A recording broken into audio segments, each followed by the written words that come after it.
Welcome everybody to Too Legit to Crit, a tabletop role-playing podcast hosted by two guys with the sex appeal of sewer oozes.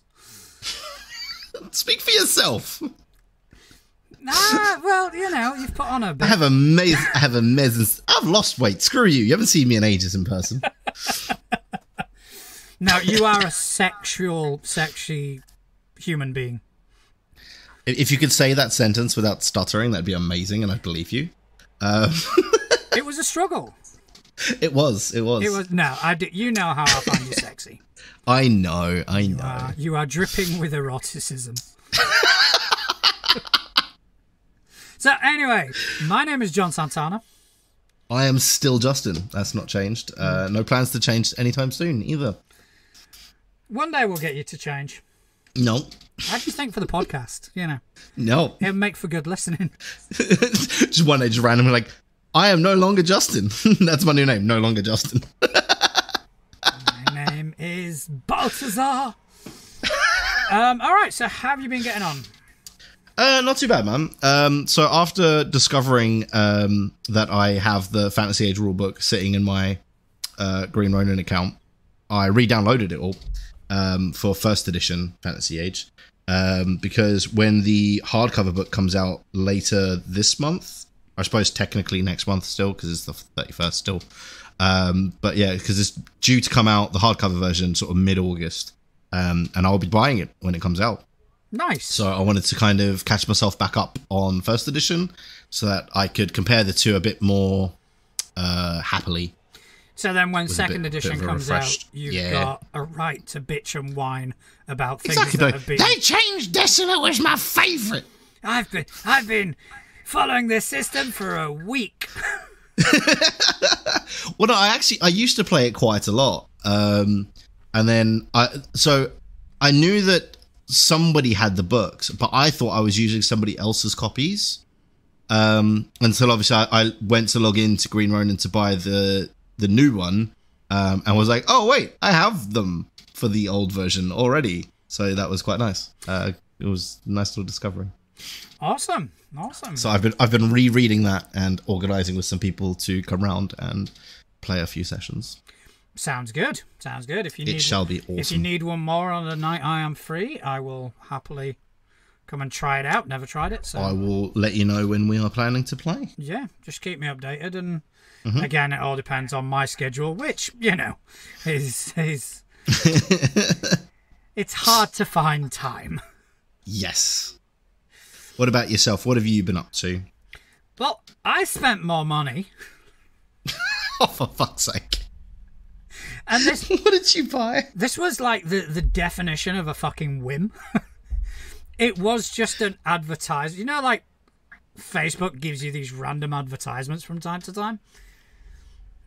Mm. Well, my Facebook, a lot of those advertisements are for some like random product from some random tabletop role-playing game companies, and I just saw one, and I've genuinely never heard of this company before. They may be huge, and I may be completely ignorant. If that's the case, I'm very sorry. But Seafoot Games, they put out a bundle, $28, 14 fantasy campaign source books. Okay. So I went, yeah, I'll check it out. Why not? And, you know, so I bought it. I tell you what. That's such a you thing to do. Yeah, but I do not regret it. This thing is fucking awesome. Okay. You know, it's like 40... They say it's 14 campaign source books. What it is 14 locations. Each of those locations, they've given you a source book with a description of the location, a detailed description of each, like, for example, room if it's a dungeon, NPCs, magical items, adventures that you can have, and it's all system agnostic. Ah, that's pretty cool. So you could literally just plug it into anything you wanted if you just needed some quick content. Yeah, and, you know... That's pretty cool. The maps, they come in like PNGs for direct upload to stuff like Roll20. They also come in PDFs if you want to print them off, or if you want them on your TV. Also, a lot of the maps come with Foundry support. Ah, So that's awesome. So you can just upload them to Foundry. You've got all the walls and all that. It is a fucking good buy. So if you want to, I might have to get you to ping me a link for that. Yeah, Seafoot Games. They do a shitload of bundles. I'll definitely be kind of keeping an eye on this company. Again, it's weird that I've never heard of them before. Ah, that does sound pretty good. I'll have to give that a look. So, I'm excited about today, Justin. So am I, and that's mainly because I am not alone. Is evil Justin there with you? No. No? Okay. Evil somebody is, though. The other side of the world. Well, it's been a long time coming, ladies and gentlemen, but we finally have managed to coincide with our good friend Couch, the namesake of one section of our show, and he is joining us tonight. He is, and he's joining me in person. He's sitting in my living room right now. Yeah. Trying to ask more questions and put in locations as sitting next to you. Yep. That's fair. My first question to you, Couch, is how do you feel that sci-fi's coming for that crown? Oh, sci-fi, no, that's not happening. It's not happening. I'm gonna get a lot more questions than he will. I am ahead of the game, and I'm going to keep ahead of the game. Well, we know who you are. We've had the pleasure of being your friend for many years. Far too long, if you ask me. Look, if you guys start fighting, there's no way I can split you up. So. The microphone's the only thing that's stopping this. Yeah, the microphone's the only thing in the way of us. If you guys don't stop, I'm going to turn this podcast around. So, Couch, tell our listeners about yourself. All right, so I'm Couch, and I've been known as Couch for a very long time. Yes. I've known Justin for Let's 18. not go there. It's longer than that. Is it? I think so. Damn. Our friendship is old enough that we've forgotten in this country legally. It's old enough that we've forgotten how long it is. I have been into games for a very long time. Mm-hmm. My uncle raised me on board games, role-playing games, everything from when I was like 3-4 years old. Introduction to Conan at 4 years old, lots of fantasy book. Went through and watched him play things like Monkey Island when I was younger. His friend used to come around and play D&D 2nd edition. Jesus. So I mean, I've seen the darkness and how far it goes back. And as obviously I grew older, I got into a lot more other bits and pieces. Lots of other role-playing games. I did lots of video games primarily, and my background comes from like the JRPG side. So I have a lot of Eastern influence, even looking at some of their tabletop role-playing games. And then I finally got pulled into an actual tabletop role-playing game with you guys back in 2015. And that was the first guest you had on Scott's campaign. Yeah. Which I was pulled in as the, hey, we need a healer. Do you want to play a healer? This is a cleric. Don't you like clerics? and then you chose deity. And then I chose my deity. Yeah. Which I tried to explain that she was the head of the gods, pantheon, and you took her name and bastardized it for years. Absolute years. It's still going. And it's still going. Yup. And every time I listen and I hear her name being said, I have that little twitch that just comes back, which is why my character ended up being called Twitch, even though his name is Tyke. Yep. So after that, I then good old Saran rap. Expanded out Pathfinder, played a bit of D&D, played a lot of the Apocalypse, powered by the Apocalypse system. And I've got things like Monster of the Week under my belt. I've looked into Keys by Apocalypse, which was mentioned on this podcast. I've sort of read into it and seen what the things are about. I've looked into the Borderlands RPG, looked into the Dragon Age one, the 40k one, fantasy one. So, I mean, I've done a lot of stuff, but I've ended up with 2 kids under 4 years old that like to break everything. So... Yeah, it is. It's not easy with kids. But yeah, I think kind of that's where our friendship began, didn't it? In Scott's game. Yeah, it was a meeting of minds when we first all got together. With sit down of, this is John. It's like, yeah, cool, hi, nice to meet you. I'm going to sit here and be quiet and look at my sheets for the next 20 minutes, making sure that I'm actually doing things right. And then having Justin sitting there going, I'm going to bash stuff. I'm going to hit it. Yeah, he's going to hit it. You had Chris sitting there with his... I'm going to shoot it. Shooty Ranger. And then we just kept going. Yeah.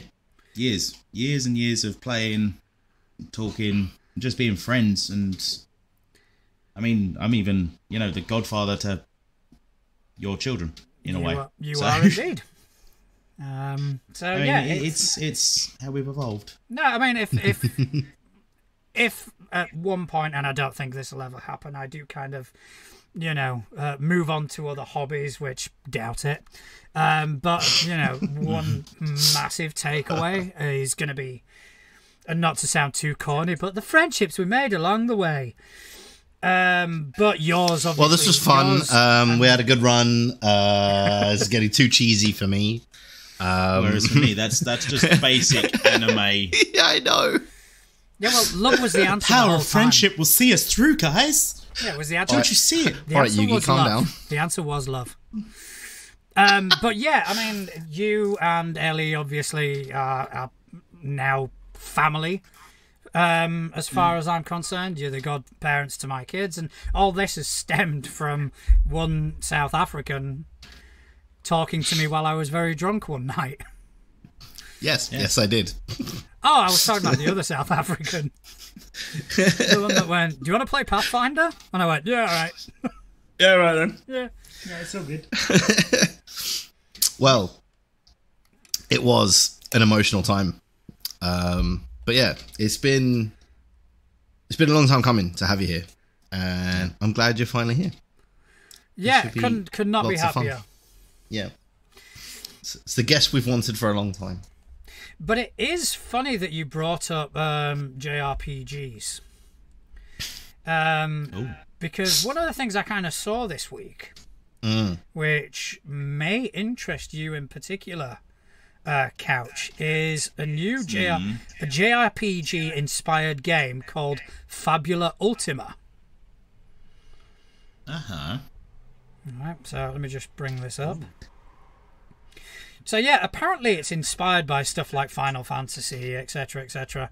Which, yeah, I've played Final Fantasy, but I've never really been into the JRPG sort of fan base. I've never really followed it other than Final Fantasy, but apparently this has been nominated for an Emmy. So yeah, it looks pretty good, and I think it looks right up your alley, to be honest. If I'm looking at the same picture, the main character looks like the main character from Goblin Slayer. He genuinely looks like an anime character. Well, potentially. I don't know what picture you're looking at, so quite possible. It does have a very anime sort of feel to it. Like just looking at some of the artwork. That's my wheelhouse. Yeah, so apparently it came out last year. Written by Emmanuel Galetto and published by Need Games. It takes place in a high fantasy setting full of magic, unique locations, and of course weird monsters. Fabula Ultima pulled out all of the stops in terms of trying to replicate the JRPG. I'd be intrigued to give that a go. Yeah, I mean that sounds fun. I would happily want to play that, or if you could see the smile on his face right now. So it includes. I would GM the hell out of that. Right, there you go. You heard it here first. He's GMing. I would GM the hell. He's GMing it. Does that mean it's going on the list? I know too much. Yep, it's going on the list. Put it on the list. Drag it across right now. All right. See, I think the funniest thing is things like that. I could turn around and be like, I'll be GM because I know all the tropes. Yes. And it's going to be like, oh, you get massive boss, and then his sidekick walks up and just one-shots him. Yeah. And it turns out to be another boss that's a god. Yeah. That sounds about right. But then another god comes in. All of the gods. All I need to tell you is to do a training montage. And then for 16 episodes. Or you start just like... You start breathing heavy. Yeah, breathing heavy. Oh, you're breathing heavy. And then you're screaming. Oh, guess who's about to win? Not Vegeta. Yeah, there's a transformation coming. Yeah. Yeah, Your attack is actually 17 sessions long. I would be up for that. Just every couple of weeks, you just sort of just go, Ka. Week later, meh. I mean, the worst thing you could probably do is give me a fucking writing prompt in during combat. You're like, right, sit fucking down and let's do this. 3 pages later, I make my attack and probably miss. Doesn't that annoy you when that fucking happens? You go and fucking... What, when you miss attacks? I'm used to it. Oh yeah, but not only that, but you know, the times when I add a bit of flavour to the attack, and you know, kind of embellish it with a bit of narrative to make the combat more interesting, and I go and fuck it. It's like, oh, God damn it. Yeah, again, used to it. Yeah, but you just miss everything. I use my acrobatics. I really do. I use my acrobatics to do a backflip, and then I land perfectly, and I swish and I pull my sword out and flick for his face. Okay, give me your acrobatics check. Give me a check. Nat 1. Bollocks! Damn. So Yeah, the sword is in my face now. That does tend to happen to me quite often. That's me. Oh. No, so yeah, Well, that's definitely on the list. Definitely, yeah, absolutely. But speaking of tropes, this is going to be one of those amazing segues of mine. I hardly realised we've transitioned. It was so good. Exactly. It was like, what? We're now talking about something else? Holy shit. I was at the pub on Saturday, and somebody told me about a tabletop role-playing game that sounded amazing. It's called Dream Park, and it's based on a film, right? And the film was set in this role-playing theme park where you essentially, it's all virtual reality type stuff, where you go and you actually live as your character, kind of like LARPy virtual reality kind of mismatch or mishmash even. And yeah, so you go and you live out as your character. But the tabletop role-playing game is you play as somebody going to the park to play your character. So you're playing the player playing a role-playing game. So this is tabletop Inception. Yes! I was just thinking that. It does sound very Inception-based. But it's all pre-Inception because this came out in the 80s and the 70s. Oh, damn. But I found a copy of the rulebook for 20 quid, so I'm absolutely buying it because it sounds amazing. Yeah, 1992. I'm just having a look now. Yeah. Yeah, so yeah, you literally play as players playing role-playing characters. So it'd be like if somebody was playing us when we're having a session, is this game. So until I read the rulebook, obviously I can't wrap my head around this, but you're rolling to roll dice yes in the game. Yes. Okay. So can Justin fail more than once? Yes. On a dice roll? Yes. Can Justin fail So he to can- fail?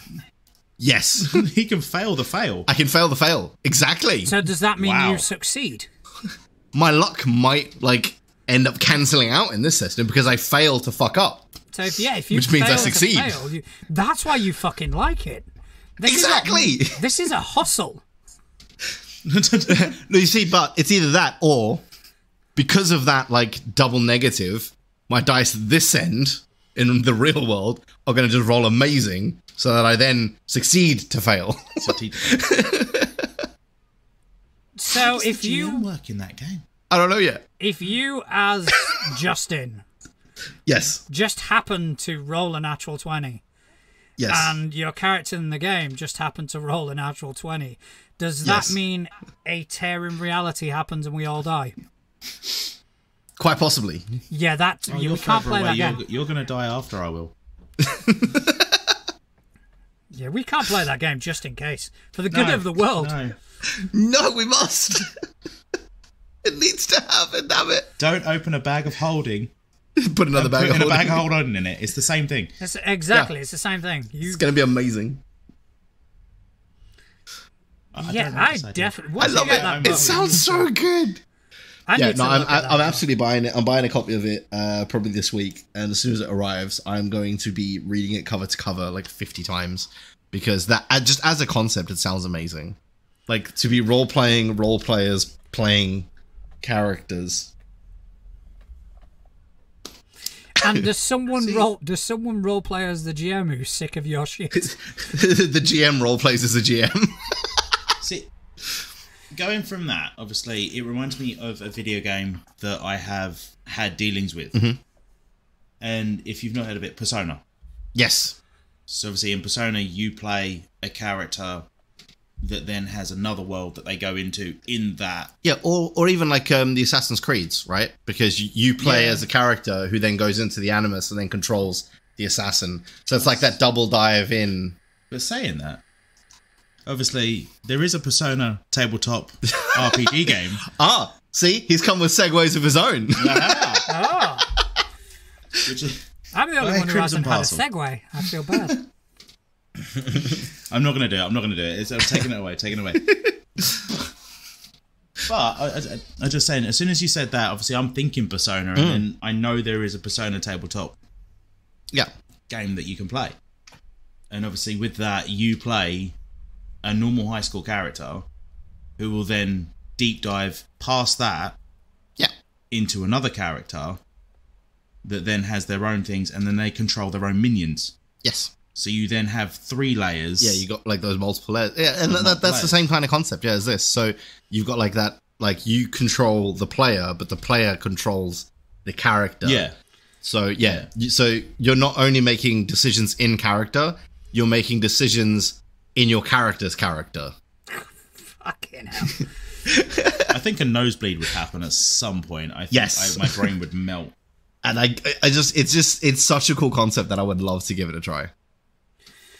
Yeah, well, if you do get it, let us know because I'm very fucking curious as to how that's going to work. But yeah, I'm very much looking forward to that one. So I'll be buying it probably this week. Fair enough. It's just really throwing me. To be honest, it is just the whole concept of it. I mean, I'm looking it up now. It's Dream Park, the role-playing game. Mm-hmm. So you basically, you create 2 characters. You first create a primary character, usually a fairly ordinary person. The primary character then creates a Dream Park persona that the primary character will use in the Dream Park game within the overall game. Even Wikipedia is giving me a fucking headache. So basically, right, the Dream Park is essentially it's a theme park for role playing games, right? So that's what the film was. So the people who had like money would go and do these like big campaign adventures where they essentially like book in for weeks at a time and they play through like a campaign. But then you could also go and do like a one day one shot where you go and you just play a character for a day, and it's like a pre-generated character that you just play. So that was the concept for the film, right? And it's you're going in and doing these adventures in the film, but then somebody's turned that into a tabletop role-playing game where you control the people going into the park to play their characters in the campaigns and stuff in the park. Yeah. Okay. It'll be an experience. I'm just looking at Couch's face right now. It's hilarious. But speaking of experiences... Can I say my head hurts? Yes, you can. But speaking of experiences...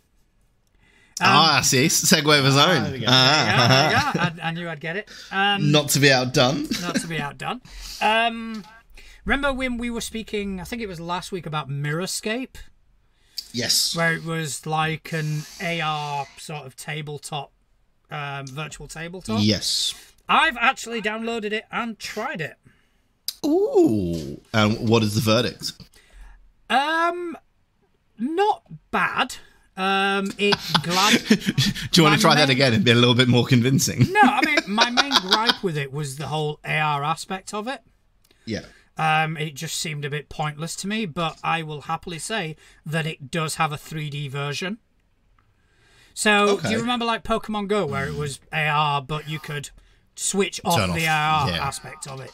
You can do the same thing. Okay, so then it just becomes a sort of 3D virtual tabletop. It becomes a 3D virtual tabletop, which, so far, so good. I did have a look at creating a sort of dungeon, and it did seem quite laborious. Whereas, you're placing little sort of sections of walls. Which seemed a bit, especially when you've got stuff like Dungeon Alchemist, which is out. And you can create rooms in seconds. But I did try and download like a full village map. And it looked pretty sweet. It didn't look too bad. I don't think it's gonna convert me anytime soon, but I'm not as against it as I was. I'm wondering if, with what you're saying there about the the sort of 3D only mode that kind of gets rid of the AR, it might be really good for someone like myself who's got the the table on the the TV on the table, because you could have a 3D model in your screen there. Yeah, but wouldn't that be a bit awkward to kind of actually play on with proper tokens? Yeah, you're right. Yeah, ignore me. Yeah, your the way that you described it last week, and obviously listening to it and everything, I was even questioning it. Yeah. But, I mean, it depends what the file types that are loaded for the dungeon are. Because then surely there must be a way of creating something outside, on a flat plane or outside it, and then import it in. But for that, you'd probably just use Dungeon Alchemist. You can design your dungeon. Would Dungeon Alchemist have that 3D sort of function? Yeah, they have the 3D function, and it's weird because they don't have it for play. But you can create a 3D dungeon and export it.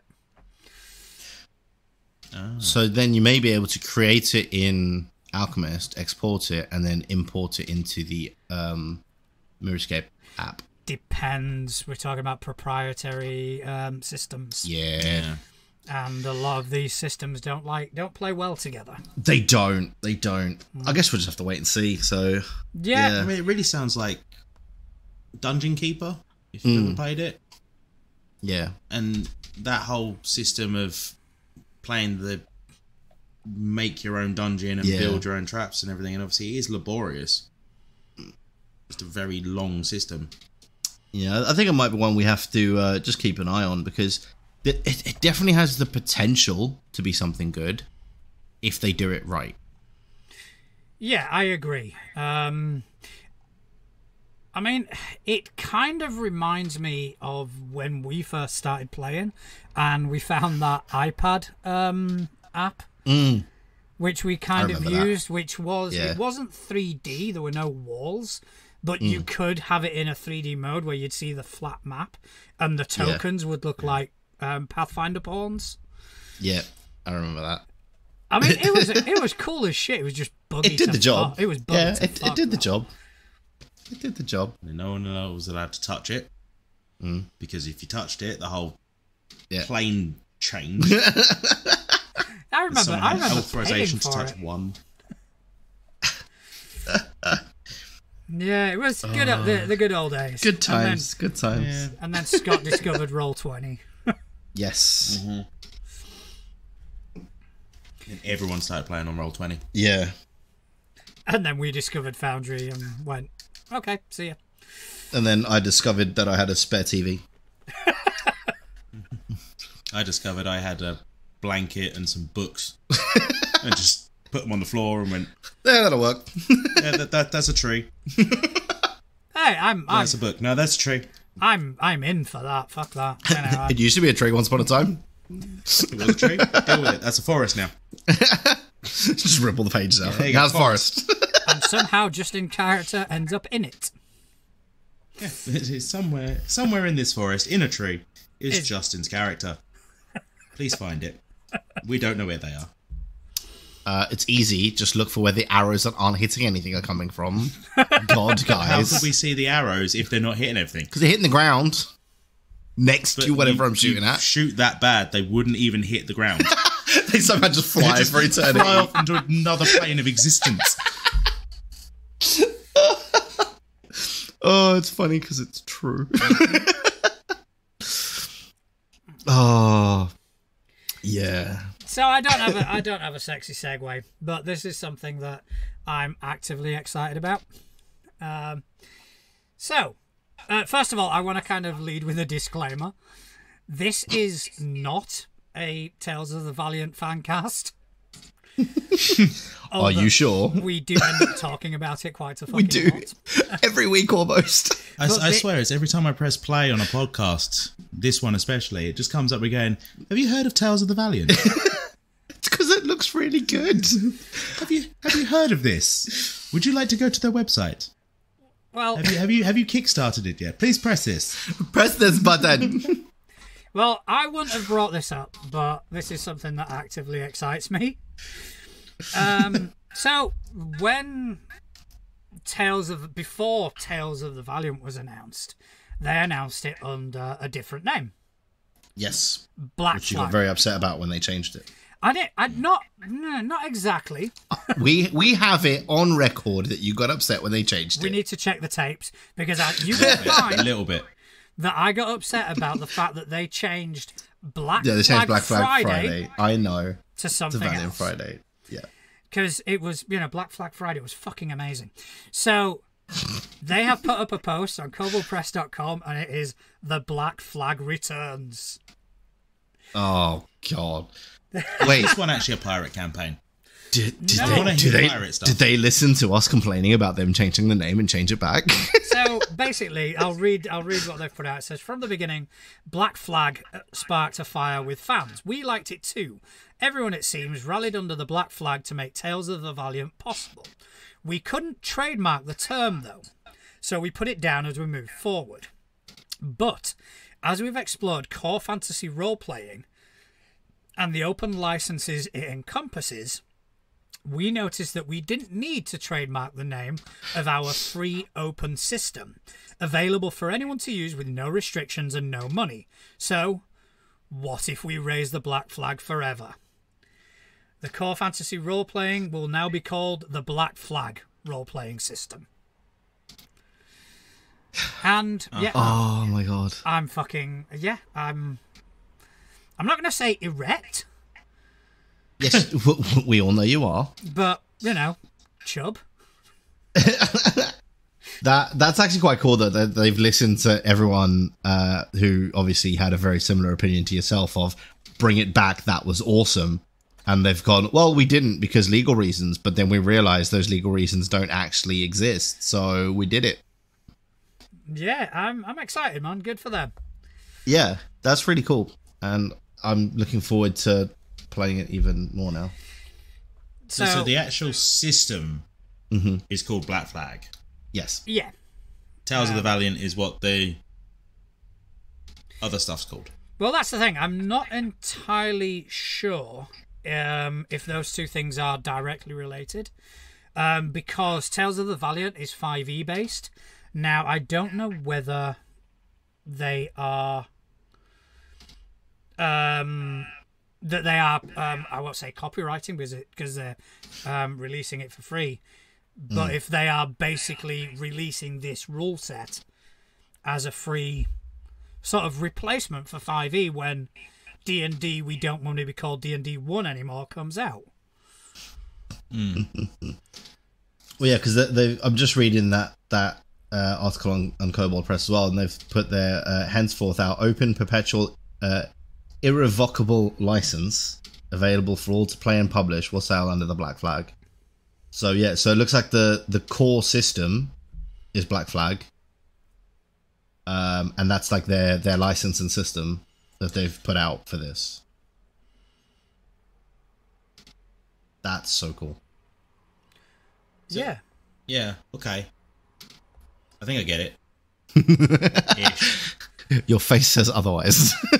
I got to be honest. Like, I listen to this podcast to get news because I can't go into the world myself and read this stuff because I look at this stuff and go, I have no idea exactly what that means.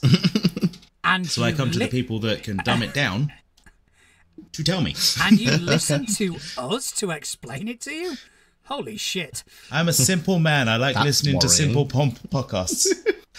Well, we are simple, I'll give you that. We are fucking simple.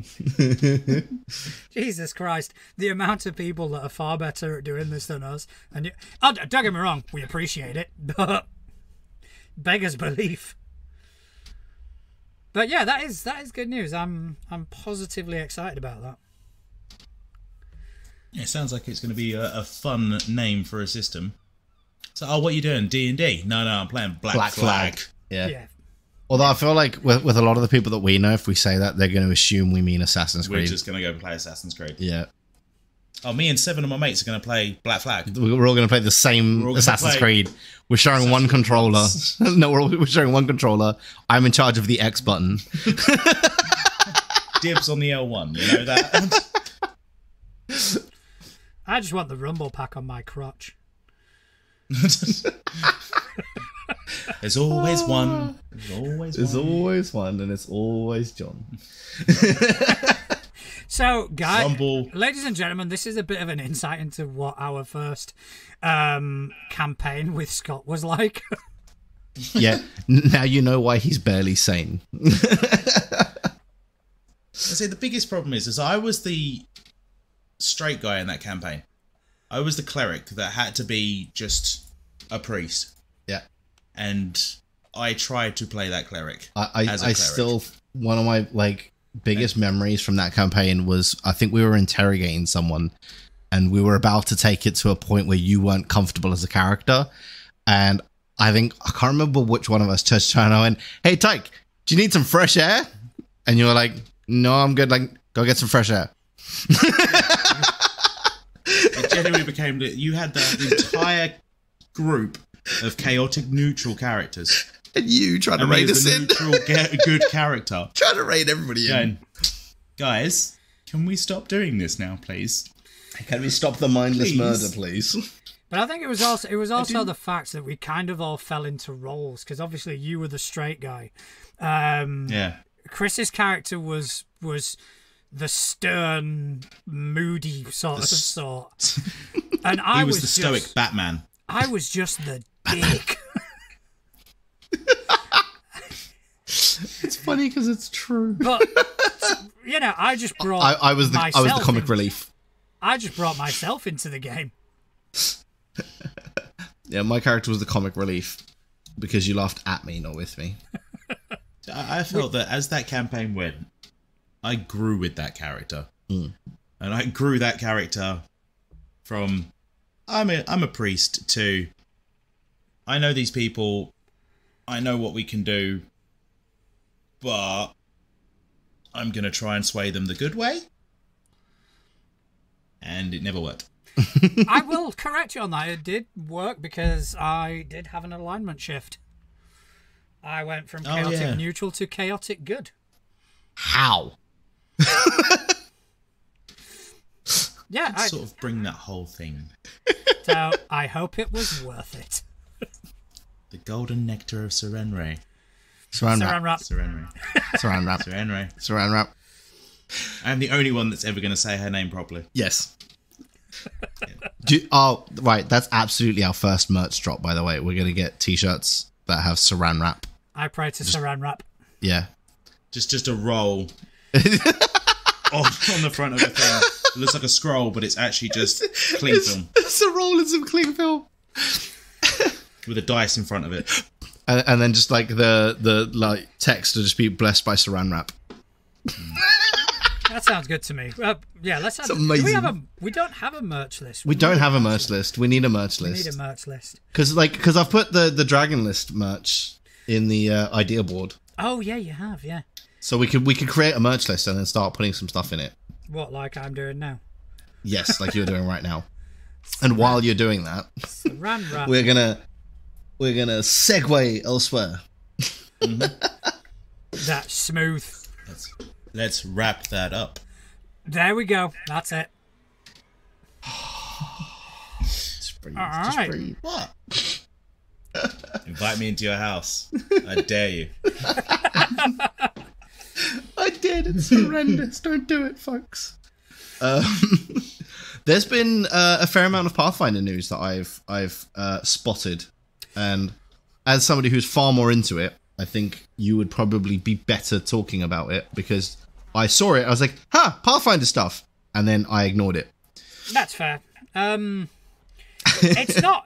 I mean, obviously, Pathfinder does have a lot of news with like Rage of Elements coming out, but that's not until next week. I'll probably go into that a bit more next week. Because I'm getting the book in 2-3 days time.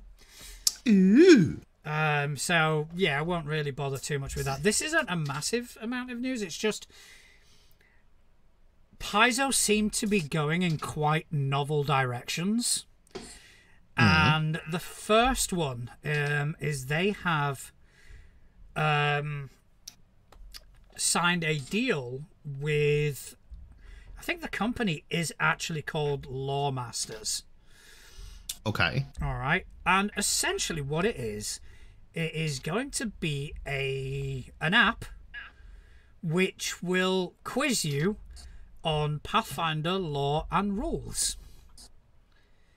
Okay. So you're not actually playing the role-playing game, but there's going to be over 6,500 questions designed to test your skills. And yeah, you basically open the app and just kill some time by answering some questions. I saw this as a YouTube advert for me. It came up, and I looked at it, and I was going, "Oh, that could be interesting," but It sounds like homework for power gamers.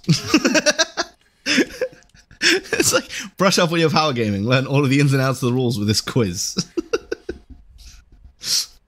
No, I mean it's an interesting sort of direction that they're taking. yeah, I mean, So it looks like a role-playing game based on the questions, though. Because just reading the website, start your adventure off with 200 plus free questions. Use the onboarding section to get you started. Choose a class or tackle the entire content of a book.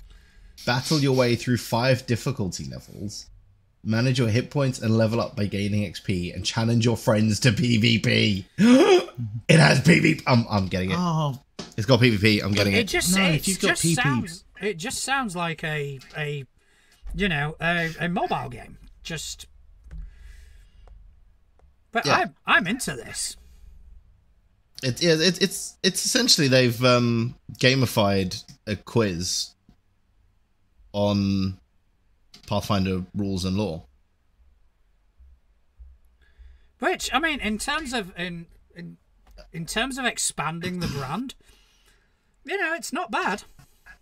I mean, it can't hurt. And also, I mean, what's the worst case scenario? Oh no, people are more familiar with the rules.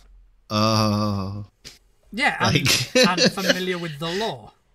Yeah. see, Do you not- I find things like this, especially with gamifying learning and different forms of just rewarding, because that's what you're doing. It's like if you're on a tabletop and you're playing an RPG, you can sit and you can play the game with your friends, other people, and just go through the game bit by bit. You pick up the rules, you roll some dice, you have fun. You play these sort of games, and obviously there are certain people, like the person sitting opposite me right now, that have this wonderful dopamine switch that is, oh, it just pinged at me. I like this, I will keep going. Yes. And that's what we're gamifying. Yes. Is we're gamifying rules. Yes. And lore and things that will help you to play the tabletop. Yeah. Yes.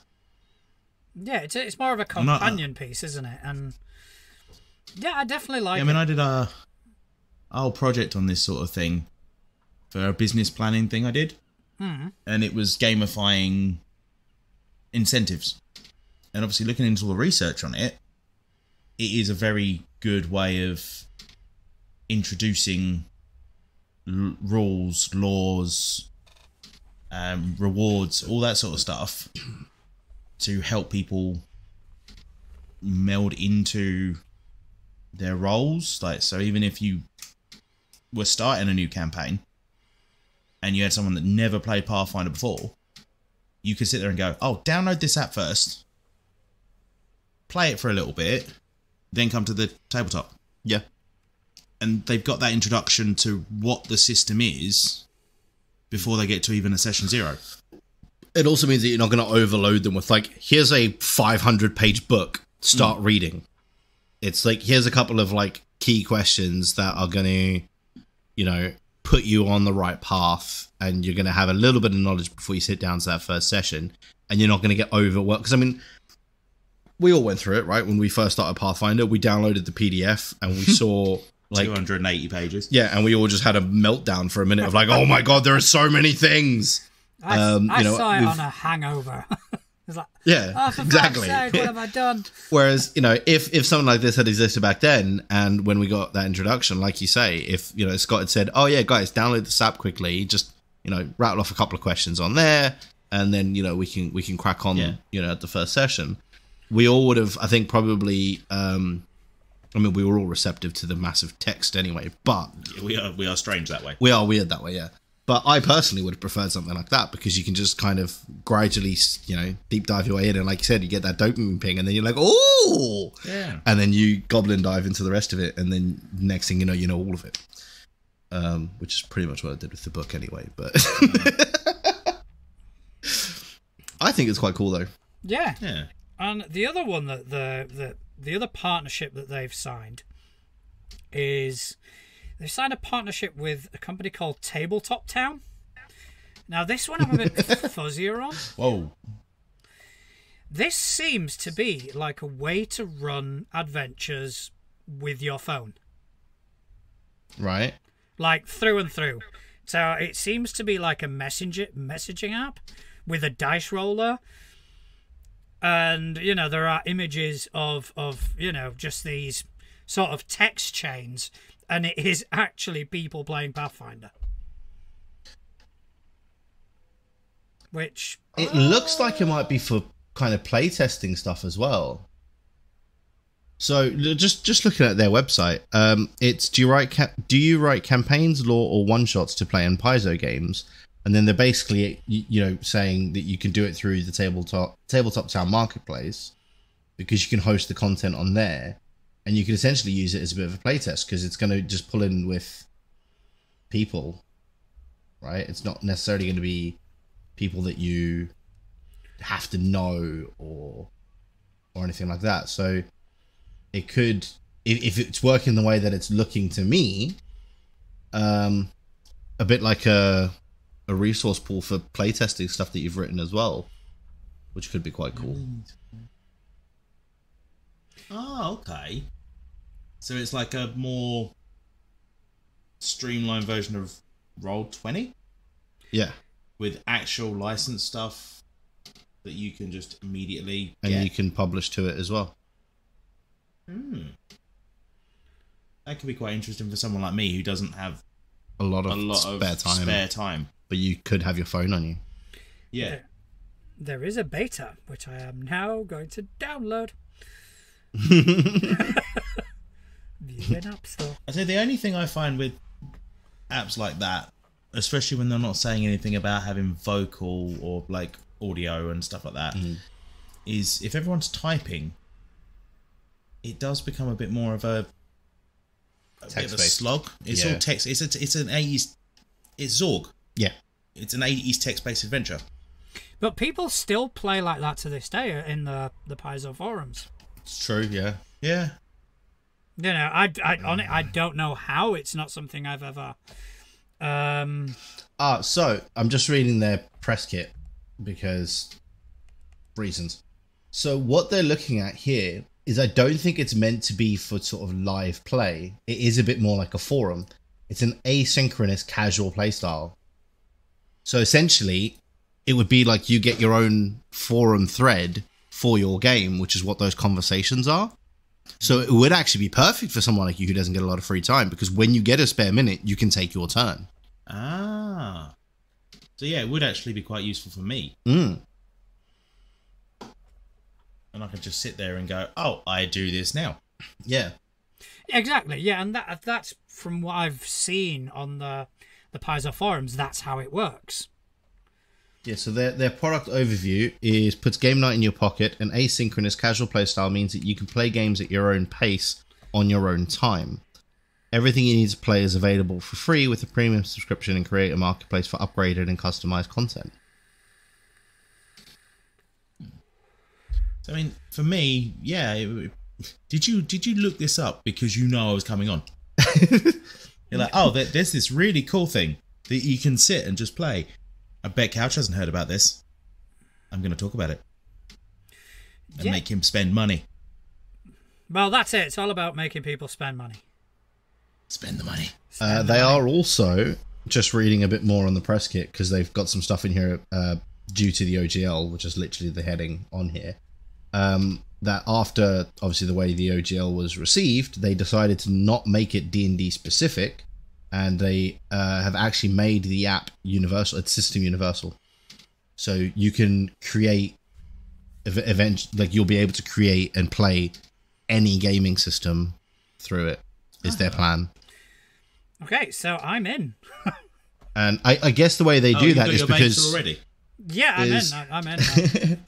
So, yeah, I guess the way that they do that is there's no specifics to, system mechanics in the way that you type the things, because you could just text, roll me this, and then they would roll that dice and add whatever was on their character sheet on their end, right? Because you could sit with a Fantasy Age character sheet and still be able to roll your dice and stuff through there and have the RP and everything happening in the app. Yeah. But then you're just doing you're using that to handle your dice and your interactions with each other. So I've just... No work on my phone. It's not working on his phone. I've just created a test game. We're going to make it a space opera. Fuck it. Why not? Next. Okay, so I am playing a space wizard. I need to add friends. Yeah, well, we will install the app, and I think we'll have a little... we'll have a little tinker. I think, yeah, we'll tinker with it over the next week, and we'll talk about it more maybe next week, see how we feel about it. Alright, so yeah. am I being GM then, am I? Yeah, sure, why not? I'll be GM. Space wizards. Space wizards. Isn't that just Jedis? We're not allowed to say that. That's copyrighted. It's copyrighted, yeah. Jedis Space with glowy wizards. sticks. Space wizards. But yeah, so that was Tabletop Town. So that's gonna be Tabletop Town. That's quite cool. I like that as a concept. I think it's pretty cool. Yeah. All right. So what time is it? Right. So the next thing I saw. This is. I don't know. This one kind of. I found it to be quite hard to grasp for me, because we are quite new to this whole scene, but apparently tabletop creators are struggling to plot their future amidst Twitter's still burning ashes. So I don't know if you guys know, but Twitter is not getting the best. It's called X now. Oh, sorry, X is not getting the best publicity for the past few months. Yeah. But I mean, I've gone over this article, and every paragraph I've just kind of gone, yeah, but there's Mastodon. Yeah, but there's yeah. I mean, I think Mastodon. that's the thing as well, right? Is Twitter as a whole. I've never thought of Twitter as somewhere to go to expand your audience, because the discoverability on it isn't that great, right? Most of the way that you get, you expand your reach and stuff on Twitter is by linking your Twitter from elsewhere. So like, it would be like if we had a Twitter, right? Or an X, or whatever the hell it's called now. God, I feel like such a boomer saying that sentence. Whatever it's called now. Darn kids with your darn things. Like the only way that people would like find your Twitter account, like, because I especially used to have this with streaming, is people wouldn't just find my Twitter and then find my stream. It would always be the other way around, right? Somebody would find my stream and then that would link to my Twitter. And Twitter was more just for updating the people who already knew who you were. So I wouldn't see that as a bad thing for tabletop creators, because most of the stuff that you're going to be wanting people to discover, you're going to do on like YouTube Shorts, which the algorithm is amazing for. Instagram Shorts or and stories, stuff like that. TikTok even, right? A lot of the stuff that I've actually brought up in the past on this podcast, I've seen on TikTok Shorts or YouTube Shorts or all those sorts of things of other creators saying, hey, this would be a cool concept. I'm like, yes, it would, but what if? And as Ludwig calls it for his YouTube channel, the yoink and twist. You take something somebody else has done and you twist it. Which, let's be honest, is DMing 101. It's take something that everybody knows and loves, twist it slightly, and now it's your thing. But yeah, I just don't see Twitter as something that is core to expanding an audience. Well, apparently it is. Apparently, because on Mastodon mostly, I'm following quite a lot of prominent creators in this space, and a lot of their posts these days are, yeah, what the fuck are we gonna do? Because they're trying out all these other sort of Twitter clones, for want of a better way of describing you mean like them. Threads, the meta version, which is literally just the same thing. Yeah, and Threads, and then there's Blue Sky and all that. And although their preferred platform is Mastodon, they're not getting as much what's the word I'm looking for? As much interaction as they were on Twitter. So I think that's why people are kind of looking for different different shows. Whereas for me, I couldn't give a fuck. Yeah, I think maybe it might be different once you reach a certain level on Twitter, because you will start to get interaction from other things. But yeah, it's just I don't see it as that big a deal, if I'm honest. I mean, I can going through the article itself, reading one of the things that I've just quickly read. You've got someone that said they didn't use Twitter as a community. They used it as a public forum. So they shouted something, someone retweeted, then someone saw that and then retweeted, and it was just more of a web. So it sort of spread out. Instead of having that community of people that are all trying to give you like feedback, you have that one person that all of a sudden shouts back to you, and then it's not a bunch of people going, yeah, this is great. It's that whole thing of going out to strangers who will then give you honest feedback. Yeah, but I feel you can achieve the same thing through, like I say, like YouTube Shorts or even Instagram to a degree, because you can do all of that sort of thing through those platforms. And I feel like, let's be honest, the critique you're going to get on YouTube is going to be far more critical than what you'll get on Twitter or anything like that. But I think the point that Couch is putting across is you don't, like on Twitter, you don't post for the critique. You just post to grow. You just post for someone to retweet and for someone else to retweet. You know, you will get feedback. You don't necessarily pay any attention to it. But it's just that web hits, and then all of a sudden you've got the 500 people that have seen that retweet, or goes from one person to another, and then all of a sudden they're like, oh, I'm going to go back to this main poster and find them, and then it sort of starts to spinball. Yeah. Yeah, I think it was more about exposure than anything else. I put my hands up and say I don't have Twitter. I've never had Twitter. See, I do have Twitter, but to be honest, I very rarely use it. 99% of the Twitter usage I had was when I ran my own esports team. We used to use it for marketing and stuff like that, because that kind of stuff you would at brands that you were working with, or it's good for networking in that regard. But on that same token, you can achieve the same thing on other platforms. You just have to know how to use those other platforms. So I think it also could just be a possibility of people have got used to Twitter and how Twitter works, and they're struggling to adapt to these other platforms. Yeah, I once turned around and said to someone I was too old to use WhatsApp. And that was a few years ago. I turned around and was like, I have no idea what this WhatsApp's about. I'm too old to use it. And then someone's dad went, I use it all the time. I went, damn, I'm not old enough. So I then downloaded it and just started trying to use it. But yeah, I think that could be a thing with it, right? Is because, I mean, let's be honest, right? Twitter has been a staple in our lives for as long as Facebook, if not longer. No, Facebook was 2008. When did Twitter launch? I'll let someone. One of you guys Google it. We'll look it up. I'm not looking it up. I'll let you guys do that. I was going to say, we're this tabletop podcast has gone into a technology podcast. We do that a lot. Yeah. Although it is 2006. It's been around longer. It's been around longer. It's been around longer than Facebook. 2 years longer than Facebook. Yeah. So that's what I mean. Like, it could well be that people are just so used to Twitter and how Twitter works that they're struggling to adapt to other platforms, right? It's something we've seen a lot of in in live streaming, right? Facebook was 2004.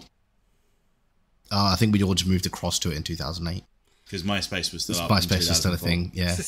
But yeah, but still, it's around the same length of time, right? Because 2 years is neither here nor there, right? And like I say, most people moved across to Facebook around 2007, 2008 sort of time. But when the lizard man took us all over. I mean, 2006 when Twitter launched. I mean, that was almost 20 years ago, right? It's been a part of our lives for almost 20 years. It's true, and I can't wait. It's going to be amazing. They need to roll for initiative right now. Rolling. But like, yeah, so Twitter's been around for almost 20 years at this point. It's just ingrained in our lives. And we had a similar thing in the live streaming space with Twitch. Everyone got so used to Twitch. Whenever a competitor to Twitch came out, everyone would look at it and go, yeah, some of these features are great, but Twitch. Yeah. And you look at the ones that failed, they failed purely because they didn't have people. They were better platforms. They worked better for the streamers. They paid better for the streamers. They were great for the audiences. Discoverability was better, but Twitch had all the users, so it failed. What we're seeing now with Twitter is all of the users are going, fuck this, I'm out. And now the creators are having to find out how to reconnect with their audiences elsewhere. And I think it's just going to be a learning curve for everyone to kind of figure out how to use these other platforms to reconnect with their audience. Well, see, very much the only thing I would say, looking at this Twitter icon, the new X icon, it just genuinely looks like someone's going through a teenage emo phase. Yep. It's not a phase, Mom. But isn't that just Elon Musk? I mean, yeah. You know, isn't that just his entire fucking existence? Is a teenage emo phase. It's pretty on brand for him, yeah. You know, with racist money. Yeah, and then flying and bursting holes through the atmosphere, and going somewhere uncharted. Wow, that segue. Oh my god. That is, yeah. Fucking bravo. Don't walk away. Don't walk away. No. You invited me here. No, Don't walk away from I me. mean, yeah, that was good. That was good. We got to hand it to him, man. Right, Justin, do you want to talk to us about this one, or? What, Uncharted Journeys? Yeah. Which is why people now understand the huge sigh at that segue. Good segue. It's a 5e thing. I thought you'd be excited about this. It is a 5e thing. I put this in for you. Oh, thank you. It would have been good if I read it first. It's not my fault that you don't do your homework. It's been on there since yesterday. Has it? Yep. Okay, that's on me. I can't. Yeah, I can't. All right, That's so on me. I'll start it off. All right. So, a lot of times, and we have discussed this, I think we discussed it when Malin was on. Yes. The travelling portion of a campaign, when you're going Yes. from point A to point B, can sometimes be somewhat tedious. And, you know, you can do random encounters, and even that after a while, I don't like doing them, although sometimes when I'm not ready for them to arrive at the next place, I'll give them a session of 4 random encounters just to kind of, you know, bit of busy work, just to kind of, you know, tide them over, get some XP, see some interesting creatures, and that's it. But this is a book full of rules, charts, random encounters that can be threaded into a 5e D&D campaign, and it's all focused on the journey from point A to point B. So it is a way to kind of spice that up. And I think it's a really, really cool idea. I'd be interested to kind of peruse it. And apparently, these rules first made their appearance in Cubicle 7's 5e adaptation of the One Ring called Adventures in Middle-earth. Mm-hmm. So, yeah, it is, like I say, I can't really go too much into it because I've only perused this article because, you know, 5e. Yeah. But it does seem like a really interesting addition to any campaign. Yeah, I mean, I always find that when we were playing big campaigns, and obviously you have this whole thing where you have to go across an entire continent or you have to go across the sea, and it's like they keep sitting there and saying, oh, you've got 3 months worth of travel ahead of you, you've got 2 weeks worth of travel, and you sit there and go, okay, and then next thing it's GM's going, oh yeah, well, I'll hand wave a week and a half. And you're like, well, what happened? Nothing happened. So, but in 2 weeks something could have happened, and that's this sort of looking at how to fill that void. And I think that's the one thing I always missed in some of the campaigns we played. I mean, we found ways around traveling. Yeah, didn't you like just turn into mist and travel that way? Yeah, windwalk. Yeah, that was it. Just windwalk. Oh, we travel at 60 miles an hour. And about 7 And having a GM look at me and go, prep went in the bin. I hate you. Yeah. Yeah, I hate you so much. So I actually ran away very quickly there while you were talking because I wanted to grab one of my 5e books. Because essentially, this sounds like a very big version of a table that already existed in Xanathar's Guide to Everything. So towards the back of Xanathar's, there is a encounters table or bunch of tables in the Dungeon Master's tools, which has like mountain encounters for levels 1 to 4, mountain encounters 5 to 10, and stuff like that. So you can actually roll, like, if you've decided, okay, they're going to have an encounter, you roll a D100 and essentially go to the what's the word I'm looking for? The right table. I couldn't think of the word I was trying to think of there. You go to the right table for the environment and their level, roll a D100, and then that gives you an encounter for them at that level in that environment, and it would make sense for that creature to be there. So, for example, let's say the example we're just having, right? You're on a boat, you're sailing off to, I don't know, sailing off somewhere. You would decide that, okay, there's going to be a week. I want to give them a random encounter that happens. Maybe they stop by a coastal, the coast of an island, so it's going to be a coastal encounter. They're between levels 5 and 10, so you roll a D100. Let's say you roll a 8, so that's going to be 1 sea hag. So they fight 1 sea hag. So this sounds like just a more in-depth version of what they've provided in the past, which is pretty cool. I've used this before in the back of Xanathar's. So I would also be very intrigued to go through this, because it looks like they've got a lot of other stuff in there as well for things to do on journeys that are going to break up you're sitting in a caravan for 6 weeks. But that isn't just, here's a combat, here's another combat. It looks like they've got a bunch of other stuff. And by the looks of it as well, from what Couch has just pulled up on the screen, there's actually roles for while you're traveling as well. Yeah. See, while you were talking, obviously, my whole thing is I'm very good at speed reading and blasting through things quickly. So I've just brought up a overview of it. Now, it doesn't actually look D&D specific. It looks like you can use it for D&D, but they break it down that you've now got roles during traveling. Yeah. So you've got a leader, you've got an outrider, you've got a quartermaster who keeps all the stock, you've got a sentry who keeps eye over everyone while traveling. And there are roles for it, and there are special abilities. And you gain supply dice for quartermasters, focus dice. See, I quite like that whole concept of a sentry as well, though, right? Because you could plan to have an encounter for them that they just don't know is coming because the sentry missed it. Yeah. I like that. So, I mean, it looks like it's the sort of thing that would bring up and fill in those big gaps you have. But also mean that people can still play in those gaps. Yeah. And I think that's the one thing that a lot of people, obviously I've spoken to over the years, and you have those campaigns that just go on across, like I'd say even the Five Kings Mountains. So that's Pathfinder. If you go into D&D, like if you're going through the whole of Winterhold. Yeah. And that sort of stuff.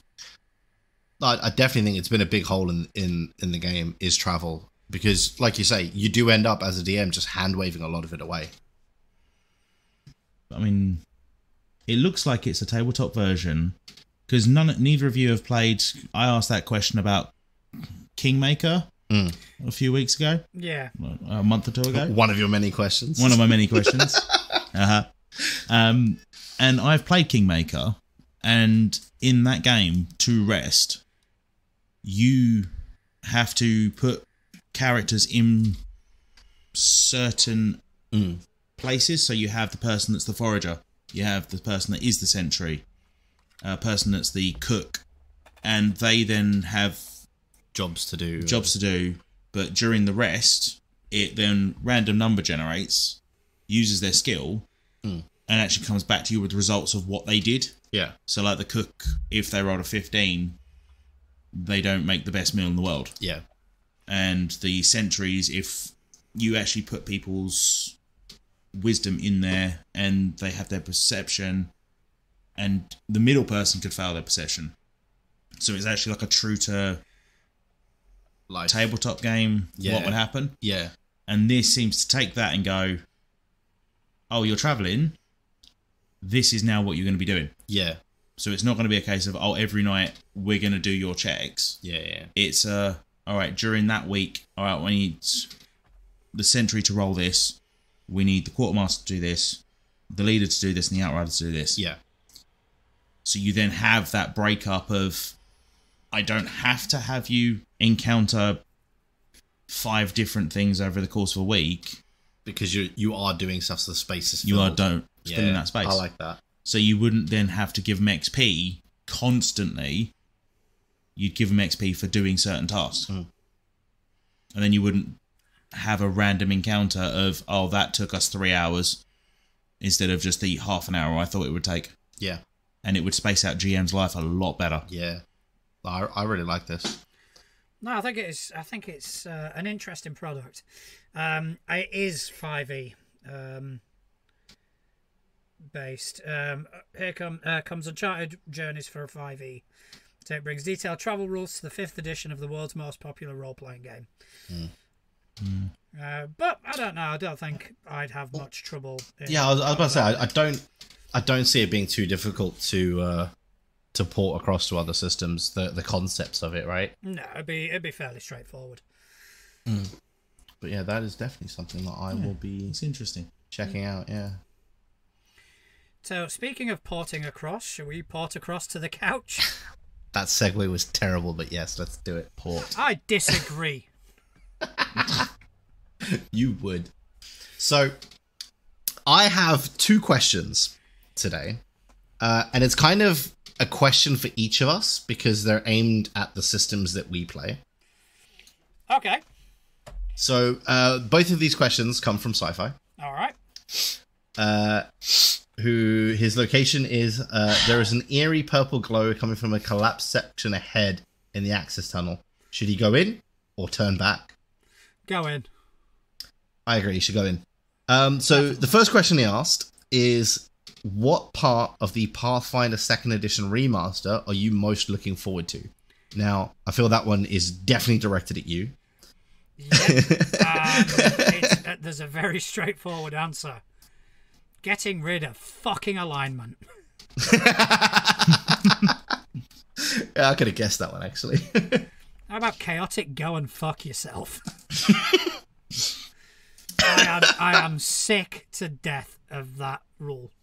You know, I don't think it adds anything to the game. And the fact that they're getting rid of it is just... That's just proof of that. Fantastic. Yeah. But yeah, So- that and the wizard schools, getting rid of them as well. Yeah, so there you go. But I like my chaotic, neutral, Saran illusion wizard Illusion, that can only do 3 spells. Illusion is actually staying. That's the school. Yeah. Oh, damn. That's actually staying. But like the other ones, like Conjuration, Evocation, all that, they are actually going to be actual schools in Galarian. So you will go to the school of battle magic in wherever, and you will learn spells that So you're going to go to Hogwarts? Yeah, you could Genuinely going to make a character. I'm going to make a character that went to the fire school in Absalom. And that was it. That's all they learned was That's fireball. it. Just fire. Fireball. And then fire. Yeah, What else then can you fireball. cast? Fire. Fireball, just fireball. What else do you need? Do I need to do anything else? Can you charm Fire. monster? Fireball. I can turn it to ash. There Fireball. was. Oh fuck! That reminds me of something I saw. I don't know whether it was on Reddit or something like that. About this weird concept that someone came up with about a wizard that all they could cast is fireball, but they could use it in a myriad of ways. That's pretty cool. And I'll see if I can find it. I'll send you guys the link. It was very fucking funny. So it'd be like, okay, so I use fireball to charm this monster because if not, he's gonna get burnt to fuck. Sort of thing. I like that. That's pretty cool. Right. And then his other question was, what rule or mechanic would you like to change in D&D? Now, this is something that I have thought about a lot recently. And for me, it would be attacks of opportunity. I hate them. I think they're stupid. Because all it does is make everybody terrified to move in combat. You know, there's a system, right? In which attacks of opportunity aren't prevalent and very few creatures and characters can actually use them. I think we're alluding to another system. We are. However, it's something that, as I was saying, I've thought about a lot. And I've found, with the help of Couch, because we were discussing it earlier, I found we found a really good way for 5e to get around attacks of opportunity, which would be a so we're looking at a flat check. Yeah. So instead of Pathfinder's first edition's acrobatics to get through against their C and B, we're looking at a 5th edition flat check. Yeah, so you'd roll, add your proficiency bonus, and you would compare against the enemy's passive perception. So that's basically, you would be stepping away, and they would be trying to see whether they notice you step away. Because they are also in combat and distracted and things are happening around them, right? So only if you make that proficiency bonus roll and go under their passive perception do they notice that you're trying to sneak away to go and do something else. Yeah, I mean, because I feel people would be more likely to move around in combat then. Because to be fair, that was a problem with Pathfinder First Edition as well. That battles became very stagnant.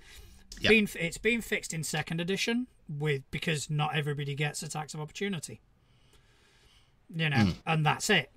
It's like, okay, so I think someone did the math, and it was about, out of the thousands and thousands of monsters, about 60 of them had attacks of opportunity. And it also gives you the ability to use reactions for other things as well. Yeah. But yeah, so I do agree with attacks of opportunity being a shit rule. Yeah. Well, yeah, because again, so that was something else that we spoke about with it, is we don't want to get rid of them or reduce the, them being there, because there are entire character builds and feats around avoiding them, right? Or provoking them, because there are also some feats that force them to have an attack of opportunity against them, even beyond your reactions per round. So we don't want to nullify those features and stuff that characters can have by just saying, oh, okay, well, only like 10% of the monsters have them now.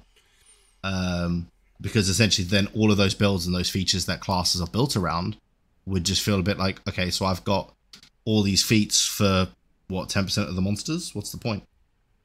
So it was just trying to find that balance of still having them in there so that those builds are worthwhile having, but not making them so terrifying that everybody just goes, no, not moving.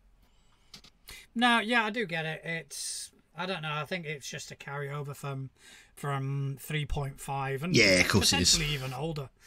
Yeah. It's just one of those rules that just kind of needs to either be tapered or just kind of got rid of, to be honest. Binned off, yeah. I do find that some of the longer running systems, they must have the book in front of them or the original copy, and they add in what they want to do, and they forget about other things. Yes. And then they just press go. Yeah. And then someone goes, well, what about this rule? It's like, oh, fuck. Oh, damn, we forgot that one. Why did we leave that there? But I wonder if... It's like when you've just gone to the toilet around someone's house and you always forget to flush. It's like, damn it. They're going to notice. They're going to see definitely that big bag of cocaine. Definitely checking my bathroom after this. Damn it. But yeah, so I think that answers those questions quite nicely. All right, so I've got a couple of questions as well. And don't worry, we will get to Couch's question, or questions. He can ask as many as he wants. Well, it's not that far. I've got things to do. Okay, so the next question is from Chris, from just over your shoulder. No, the other one. You actually did it. Yeah, of course I did. You actually did it.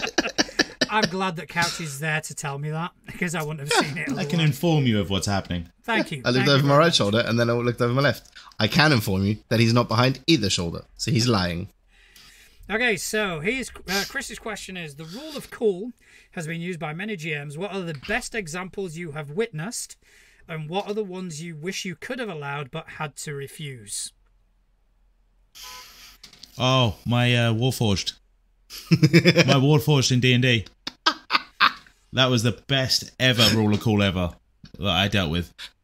Was that in my game? Because I think that was in one of... Yeah, I think that must have been one of the ones I played with you as GM. Yeah, because I started running and Tyranny of it Dragon. was... I came in on a one-shot or something because I only had that one time I could come in. And I ended up... I was a Warforged. I think Chris, the guy that asked the question, was a gnome. Yeah. And we've chased someone down to a... basically a treehouse. And they've locked themselves away, but the window's open. So I've sat there and gone, can I throw the gnome? And obviously there was no real check for it. Yeah. But it was, you turned around and just went, yeah, that sounds cool. Yeah. I know what my number is that you need to hit. So I've just picked up the gnome, chucked him, managed to roll, I think it was a 24. Yeah.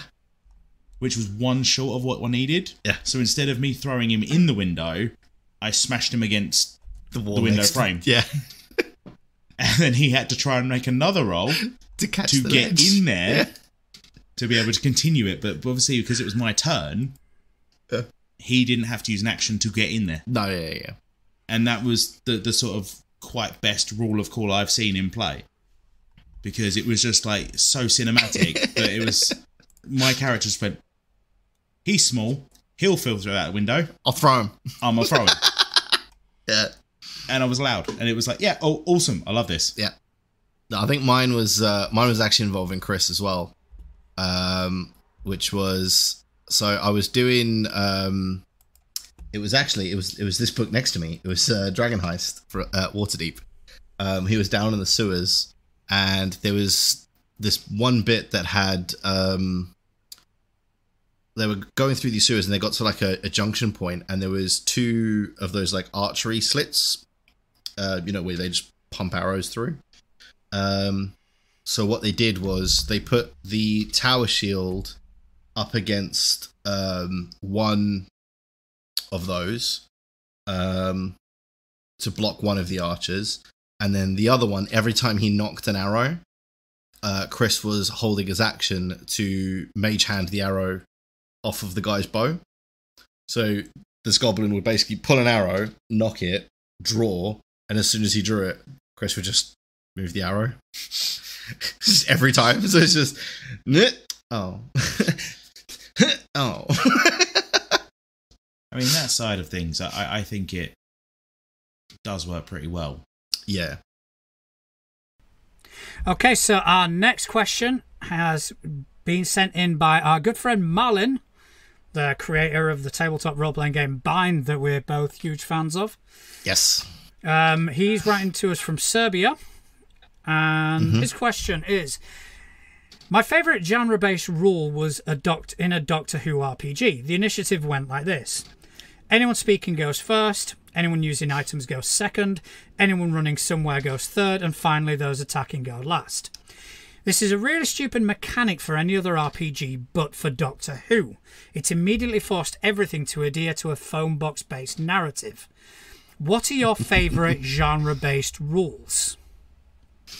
Oh. Ooh. I don't know that I've got one. Okay, how about you, Couch? How about you, Couch? If you're looking at just tabletop sort of style games, one of my favourite rules goes through to Wrath and Story. And it's very similar. Like, the way the initiative works is that as soon as a battle starts, it isn't roll initiative or do this or do that. It's whoever makes that first move goes first. Full stop. And then after that, it's a back and forth. It's call and respond. So if you've shot someone, it then goes to them.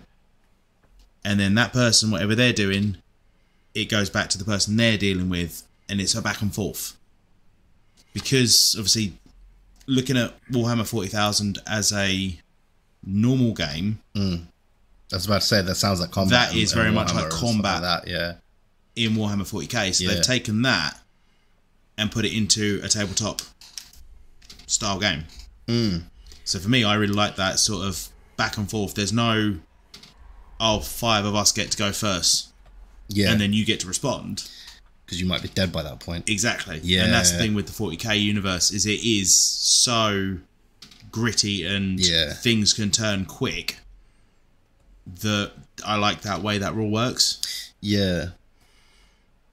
Yeah, that does sound pretty good. I think for mine, I would have to kind of go to Delta Green and the sort of toll that being a Delta Green agent takes on your character.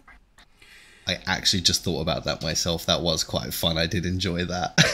So you've got the obvious sanity rules where you're encountered with violence, helplessness, or the unnatural, which take a toll on your sanity. If your sanity drops low enough, you can get disorders like addictions, depression, etc., etc. But it also has an effect on the people in your life. So when you create your character, you create these bonds. So you can use your bonds to kind of stave off going insane, but your bonds suffer because of it. And I just think the whole sort of interpersonal level of play is fantastically done in Delta Green. Yeah, like literally after saying I don't really have one, that's where my mind started to go to, was the way stuff works in Delta Green just as a whole.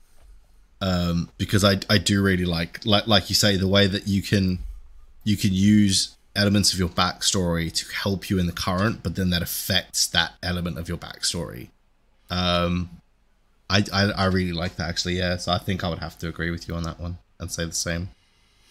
Yeah, I think that's good. It reminds me of corruption points and things like that. Yeah, in a sense, it is similar. Yeah. Yeah.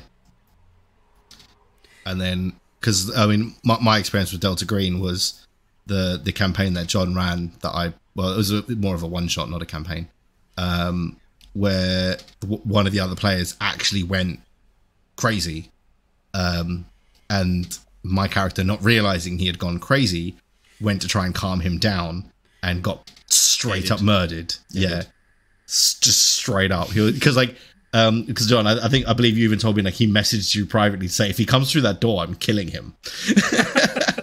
He did. Yeah. So, and obviously my character unaware of this and just going, what the hell's going on here, guys? Like, bro, just like chill. Like, he just went, nope, dead. He just killed my character off. And I was like, just the fact that because there's also like, if I'm remembering correctly, and correct me if I am wrong here, John, there's even like points where once your sanity gets to a certain point, there's things that like the GM will have for what is happening in your mind. So like it would be like, oh yeah, you're starting to like have these elements of like paranoia creeping in, or that was mainly for that one shot. For the actual game, things get even darker. They honestly, I love Arkham games. Arkham horror games are so mental. They get really fucking dark. Yeah, and I love the system, but it's not one I would play with everybody. It's not for the faint of heart. It's not. It is. Yeah. So the whole sanity rules and the whole bonds mechanic, I think it's really well done in Delta Green. So that would be mine anyway. All right. Okay. So, Couch, have you got a question for us? I have a multitude of questions, which we're probably going to make you answer anyway. So. Yep. You're going to answer your own question. I will today. answer my own question. Yes. So what I'll do then is I will ask the one that I sent in after the last week's one, which was, my name is the Couch, formerly known as Chef. Yep. My location was last seen driving a golf cart off the Dartford Bridge. And my question is to you two is, would you DM a game not set in your preferred game's current era? Now, I say that it's before 1489 DR in D&D Yep. and 4723 in Pathfinder. Would you enjoy the challenges on adhering to the lore and story that is fixed, or would you leave it be? I wouldn't have a problem doing it. I absolutely would run a game that was set pre-current era D&D. I would just have to figure out, one, obviously how far back we're going and what has and hasn't happened. But I would absolutely let that influence the game. So, like, for example, my mind's gone completely blank on the race, but there's a mechanical race in D&D, and it's going to come to me later, and I'm just going to shout it out, and you guys will be like, what the hell are you talking about? But there's essentially a mechanical race in D&D that wouldn't have existed pre a certain time. Yeah. So obviously they're just not going to be around, right? And it's so things like that, I would have to obviously let that filter into what is and isn't in the world. But I would absolutely be down for running like an ancient D&D session. It's a bit of an expansion on what I asked last week. Yeah. When I said, would you have a preferred time period? Yeah. And obviously in real life time periods. Exactly, yeah. You would have to... But in lore time period... Yeah. I would quite enjoy that, actually. Because it would be very different. Yeah. I personally would quite enjoy that. So, yeah. I would absolutely run a game that was ancient D&D. And in Pathfinder, John, would you? Yeah, so I think, like, listening to Justin's answer, you guys kind of expanded on the question a tiny bit. Because, you know, for example, if I were to run a first edition AP, it would technically be in a different era. It would be, 10 years prior to what it is now. And everything is kind of encapsulated within that AP, so it wouldn't be a problem. But in terms of actual ages as they're kind of defined in Pathfinder, I'd be really interested to run something like in the Age of Serpents. Which is prior to fucking everything. Yeah. And obviously there'd be a lot of homework that needed to be done just to kind of like Justin said, to figure out what doesn't exist. Yeah, how the world has changed. So, like, for example, in the Age of Serpents, you'd have, that would be prior to the fucking rise of the Aslanti Empire or, the Rune Lords. It'd be prior to all that bullshit. So, yeah, in a way, that would give me a bit of a blank canvas to kind of go, okay, I can create this world now. Because there is nothing documented for it. Or should I say very little documented. So yeah, I think that would be quite an interesting exercise. I'd definitely be interested in taking that one up. Warforged. That was the race I was trying to think of. That's what I played. Warforged. Yeah, you even said it earlier. Yeah. My brain just, Warforged as the mechanical race. That wouldn't exist. I told you I was just going to blurt it out randomly. I was hoping for the blurt out to be a bit more Warforged. I was going to do... Well, no, it came to me while you were talking, and it took every fibre from my being not to interrupt you because you were on something really good there. And I was, like... You should have done for comedic value. It almost happened. It's a lost opportunity. If you want me to answer my own question... I would love you to answer would you DM a game? Okay. So, D&D, don't have an idea. I just do whatever I wanted to. Yeah, it's half the fun. Pathfinder, I'd probably go back to before the World Wound was there. And I'd probably try and D&D something. I'd try and DM something. I'm winning. I'm getting in his head. I hate being in this house. This house is full of D&D. It is. It's very full of D&D. I've got lots of D&D stuff on Burn the sage. Burn the sage.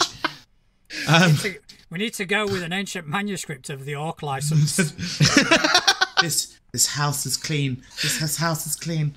But I do the Wharf. I do back before the World Wound was actually there, and so I probably DM that area and sort of the lead up to the World Wound being made. That's an interesting And I concept. think it'd be quite a fun. I'd play the shit out of that. Yeah, I'd play that.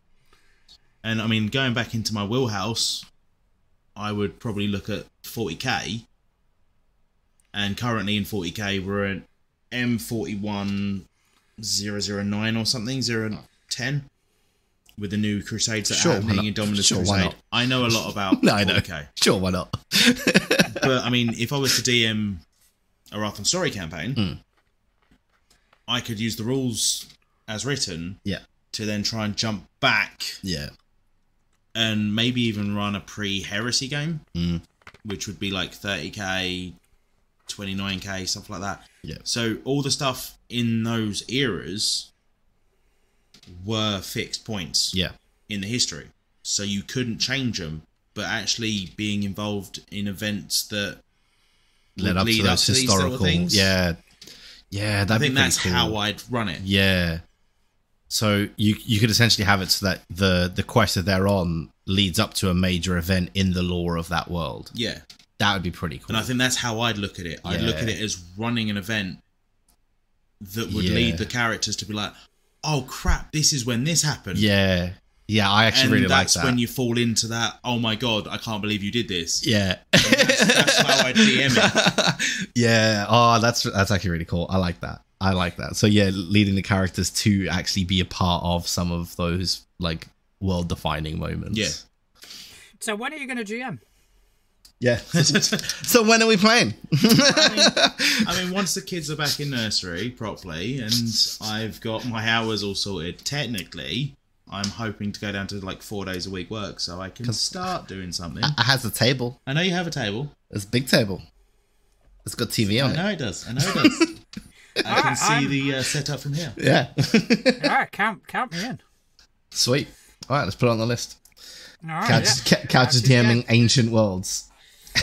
All right, well, I think that's all we've got time for tonight. Yes. Cool. Yeah, so Couch, thank you ever so much for joining. It has been an absolute pleasure to have you on the show. Thank you very much for having me. And obviously, if you never want to speak to me again, that's fine. Right, but you're if welcome you do, with us anytime. Yes. Awesome. I mean, I am just a stone's throw. Yeah, literally. Or I'm living in a kitchen. That's it. Yes. That's genuinely what I do.